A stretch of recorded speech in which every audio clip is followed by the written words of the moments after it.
We start with new information on a drive-by shooting that took place near Bagley, Minnesota. Hi, everyone. Thanks for joining us. I'm Lisa Bedeau. The shooting happened on Evero Drive shortly before 3:30 yesterday afternoon. And the Clearwater County Sheriff's Office got a call of a drive-by shooting. The people in the home say they heard gunshots and saw a red or maroon-colored minivan with a silver or gold-colored driver's side sliding rear door driving west. A short time later, the same vehicle came back driving east, firing more shots at the home. No one was hurt in the shooting. Deputies say a small caliber firearm was used. The sheriff says it appears to be an isolated incident at a specific target and says the public is not at risk.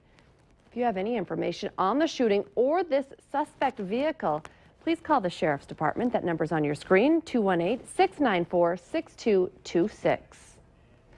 The CEO of the Hebron Brick Company is donating $5 million to MSU Moorhead to help fund the business school scholarships. The donation from Rodney and Carolyn Pasica is the largest in MSUM's history. The business college at MSUM will be renamed in their honor as Pasica School of Business. At least 80% of the endowment created by the donation will go towards scholarships for business school students. The rest could go to student or faculty research, faculty positions, and program development or other uses. More than 30 people were hurt this morning when a California commuter train bound for Los Angeles slammed into a truck, causing a fiery derailment. The collision happened about 80 miles northwest of Los Angeles. Several Metrolink train cars flipped on their sides after they struck a utility truck, which burst into flames on impact. Police say the driver of the truck survived the crash and took off, but was later arrested. We're enjoying some sunny skies, but it's a bit deceiving because it's still on the cool side out there.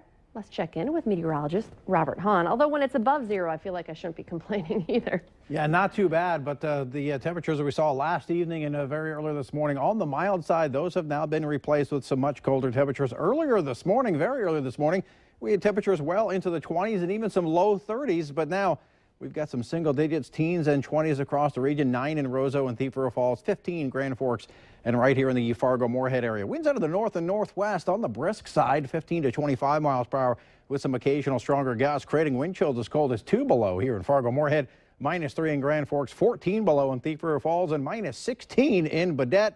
Earlier today, we just saw a quick burst of snow as that cold front made its way on through, but that has since moved well off towards the south. Some snow out in western North Dakota, at least for now. It's going to stay out in western North Dakota. As we take a look at the next couple of days, today, temperatures will continue to drop on off. Tonight, a cold one, and overnight tonight and early tomorrow, parts of the area will see a touch of light snow. Who has the best chance for that snow and how much can you expect? We'll let you know coming up in just a few minutes. Thank you, Robert. Congress will be sending the Keystone Pipeline bill to the president's desk today after legislation passed both the House and Senate.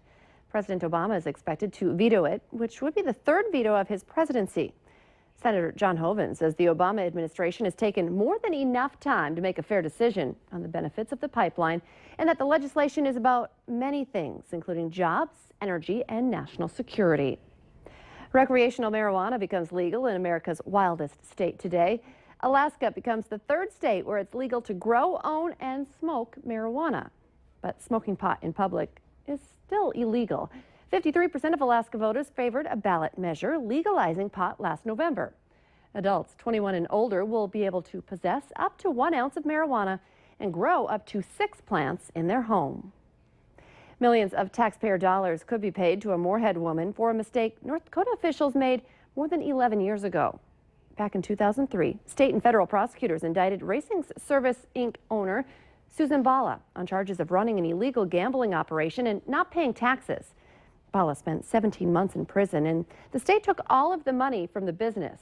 But the second highest court in the land has announced the state was wrong to close the business and send Bala to prison. Neither North Dakota Attorney General Wayne Stenjum or the U.S. Attorney and now current Lieutenant Governor Drew Wrigley were available for comment on Monday. North Dakota Governor Jack Dalrymple signed a bill into law this morning that provides more than $1 billion to communities in the Bakken oil region. The so-called surge bill will pay for infrastructure projects. The Department of Transportation will get $450 million for state highway projects. $240 million will go to the 10 counties with the highest oil and gas production tax allocations. $172 million will fund larger cities in the Bakken, and $112 million will go to non-oil producing counties. Officials in the Northern Valley want to hear what you think about making the drive on Highway 2 a bit smoother. A public input meeting is happening tonight in Grand Forks to discuss improvement strategies along Highway 2, which is Gateway Drive between I-29 and 17th Street. The plan is to relieve congestion at the I-29 interchange, reduce the number of crashes near the Airport Drive intersection, and improve the commute for people who walk or ride bikes. The meeting is tonight from 6:30 to 8 at the Ramada on North 43rd Street. We now know exactly who will be running in Fargo's special election this spring after filings closed yesterday. It'll be a two-way race for mayor between Tim Mahoney and Brad Wimmer. 6 candidates filed city commission seats: Cole Carley, Mara Brust, Scott Wagner, Anthony Gehrig, John Strand, and Bradford Schaefer. Special election is April 28th.